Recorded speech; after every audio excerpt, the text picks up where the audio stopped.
Hello नमस्कार दोस्तों। मैं अमित कुमार आप सभी का आपके अपने YouTube channel the brain education पर स्वागत करता हूं। आई होप सभी अच्छी और अपनी तैयारी को ऐसे ही कंटिन्यू रख रहे होगे। तो आप सभी को पता है कि हमने भाई इंडिया जीके के प्रीवियस ईयर क्वेश्चनों की सीरीज स्टार्ट की है, जिसमें हम 2016 से लेके 2024 तक हरियाणा में जितने भी प्रीवियस ईयर क्वेश्चन है नेशनल जीके के, उन सभी क्वेश्चनों को करने लग रहे हैं। तो भाई आपको पता है कि हरियाणा के एग्जाम में 15 नंबर की नेशनल जीके पूछी जाएगी, जिसमें साइंस भी इंक्लूड है।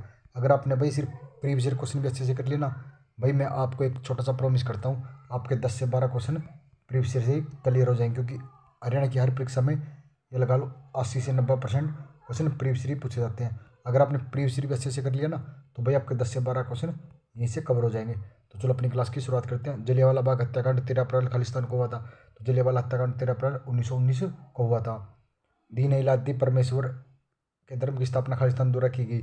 तो दीन इलाही परमेश्वर धर्म की स्थापना अकबर के द्वारा की गई थी। किसके द्वारा? अकबर के द्वारा। प्रतिवर्ष खालिस्तान को अंतर्राष्ट्रीय श्रमिक दिवस बनाया जाता है। तो अंतर्राष्ट्रीय श्रमिक दिवस कब बनाया जाता है? 1 मई को बनाया जाता है। हैरी पॉटर द्वारा लिखी गई उपन्यास कौन सा? तो हैरी पॉटर के द्वारा या पॉटर के द्वारा जे के राउलिंग लिखा गया था। किस भारतीय ने साहित्य के लिए नोबेल पुरस्कार जीता था? तो साहित्य के लिए नोबेल पुरस्कार सबसे पहले रविंद्रनाथ टैगोर ने जीता था। विश्व में कौन सा देश दूध का सबसे बड़ा उत्पादक है? तो दूध का सबसे बड़ा उत्पादक देश भारत है। कथकली खालिस्तान की नृत्य विधा। तो कथकली कहाँ का है? तो कथकली केरल राज्य का है। गुजरात में स्थित गिर का जंगल खालिस्तान है। तो गिर का जंगल राष्ट्रीय उद्यान एवं वन्यजीव अभ्यारण्य दोनों ही है। भारत में उष्ण कटिबंधीय वर्षावन खालिस्तान में पाए जाते हैं। तो ये अंडमान और निकोबार में पाए जाते हैं। भारत में उष्ण कटिबंधीय वर्षावन अंडमान और निकोबार में पाए जाते हैं। मोहिनीअट्टम खालिस्तान राज्य की नृत्य विधा। तो मोहिनीअट्टम कहाँ का? तो मोहिनीअट्टम केरल राज्य का। पानीपत की दूसरी लड़ाई खालिस्तान वर्ष में लड़ी गई थी। तो पानीपत की दूसरी लड़ाई 1556 में लड़ी गई थी। 1521 में पहली लड़ाई और 1761 में पानीपत की तीसरी लड़ाई की लड़ी गई थी। पृथ्वी की सबसे पतली परत कौन सी है? तो पृथ्वी की सबसे पतली परत भूमध्यरेखीय होता है। भाई कुछ बच्चे बोल रहे हैं कि सर थोड़ी सी स्पीड कम करो। भाई एग्जाम आपका बहुत ही नज़दीक आ गया, सिर्फ हम ये रिवीजन करवा रहे हैं। क्योंकि रिवीजन में तो आपको पता है कि जितना भी हम स्पीड से पढ़ेंगे तो उतना हमारे लिए बेनिफिट रहेगा। क्योंकि हम भाई हमारा टारगेट रहता है कि 10 मिनट में आपको 100 क्वेश्चनों का रिवीजन करवा दें। अगर आपने भाई शुरू से लेकर एंड तक इस सेशन को अच्छे से कर लिया ना, भाई हम 10 से 12 क्वेश्चन की मैं आपको गारंटी देता हूँ। सिर्फ डेली की 10 मिनट आपने वीडियो देखनी है। अगर आप भाई यही क्वेश्चन किसी अन्य यूट्यूब चैनल पर जाकर पढ़ोगे ना, 100 क्वेश्चन में ये लगा लो आपका 1 से 1.5 घंटा का टाइम वेस्ट हो जाएगा।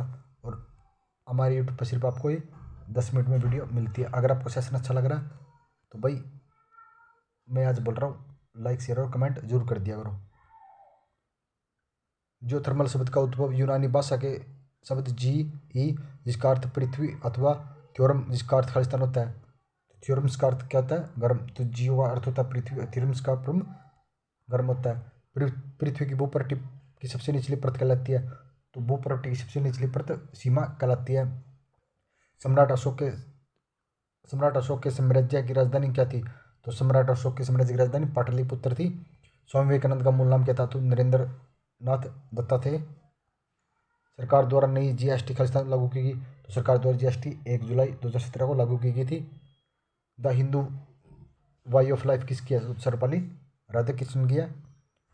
भारतीय राष्ट्रीय ध्वज के केंद्र में अशोक चक्र में कितनी तीलियां हैं? तो अशोक चक्र में 24 तीलियां हैं। प्रधानमंत्री फसल बीमा भारत सरकार की खालिस्तान योजना है। तो भारत सरकार की फसल बीमा योजना है। बरसात के मौसम में खालिस्तान फसल उगाई जाती है। तो बरसात के मौसम में खरीफ की फसल उगाई जाती है। रबी फसलें खालिस्तान के सीजन में उगाई जाती है। तो रबी की फसलें सर्दी में उगाई जाती हैं। एक क्षेत्रीय बैंकों को खालिस्तान के रूप में जाना जाता है। तो एक क्षेत्रीय बैंकों को सेंट्रल बैंक के रूप में जाना जाता है। भारत छोड़ो आंदोलन 8 अगस्त 1942 को शुरू हुआ था। कब हुआ था? 8 अगस्त 1942 को भारत छोड़ो आंदोलन शुरू हुआ था। भारत में खालिस्तान ने ब्रह्म समाज एवं सामाजिक धार्मिक सुधार आंदोलन का सूत्रपातन किया था। तो ब्रह्म समाज आंदोलन का सूत्रपातन राजा राम मोहन राय ने किया था। भारत सरकार ने खालिस्तान को 500 और 1000 रुपये की विमुद्रीकरण कर दिया गया था। तो 8 नवंबर 2016 को। Long walk to freedom Khalistan द्वारा लिखी गई। तो long walk to freedom Nelson Mandela के द्वारा लिखी गई थी। खालिस्तान मौसम में दिन प्रतिदिन के परिवर्तन का दिन कहते हैं। तो मौसम में दिन प्रतिदिन के परिवर्तन के अध्ययन को मौसम विज्ञान कहा जाता है। भारत में मतदान करने की आयु क्या? तो भारत में मतदान करने की आयु 18 वर्ष है। कितनी है? 18 वर्ष है। महावीर जयंती खालिस्तान का त्यौहार है। तो महावीर जयंती जैन धर्म का त्यौहार है। भारत में सिपाही विद्रोह खालिस्तान वर्ष हुआ था। भारत में सिपाही विद्रोह 1857 में हुआ था। प्रधानमंत्री सुरक्षा बीमा योजना गरीबों के लिए खालिस्तान योजना है, तो गरीबों के लिए दुर्घटना बीमा योजना है। भाई सिर्फ मैं ये बोलता हूँ, सिर्फ आप ये 10 मिनट का सेशन देख लो, जो बोलता है कि बच्चा की हमें सर जी के नहीं पता कहाँ से आएगी, सिर्फ ये डेली 10 मिनट का सेशन को अच्छे से कर लो, आपके लिए बहुत बेनिफिट रहेगी। भारत में हरित क्रांति का जनक किसे कहते हैं? तो भारत में हरित क्रांति का जनक डॉक्टर MS स्वामीनाथन को कहा जाता है। राजा पृथ्वीराज खालिस्तान के राजवंश थे। राजा पृथ्वीराज चौहान राजवंश के थे। स्वामी विवेकानंद के गुरु कौन थे? तो स्वामी विवेकानंद के गुरु रामकृष्ण परमहंस थे। स्वामी एंड फ्रेंड्स पुस्तक स्वामी एंड फ्रेंड पुस्तक किसकी है? R.K. नारायण की है। कर्म योग और राजयोग खालिस्तान की कृतियाँ तो स्वामी विवेकानंद की है। गुरु नानक जयंती एक त्यौहार है। गुरु नानक जयंती एक कौन है? एक सिख त्यौहार है। खरीफ की फसलों का उदाहरण है, तो खरीफ की फसल धान व मक्का होती है जो बरसात के मौसम में उगाई जाती है। रबी की फसलों के उदाहरण है तो जौ और गेहूँ जो सर्दी के मौसम में उगाई जाती है। RBI की स्थापना किस साल हुई थी? RBI की स्थापना 1955 में हुई थी। भारत में पहली ट्रेन 1853 में मुंबई से कहाँ तक चली थी? भारत में पहली ट्रेन मुंबई से ठाणे के बीच कब? 1853 में चली थी। 1000 मेगावाट शक्ति प्रजन करने वाला भारत का पहला परमाणु प्लांट कौन सा है? कुंदकुलम कहाँ पे है?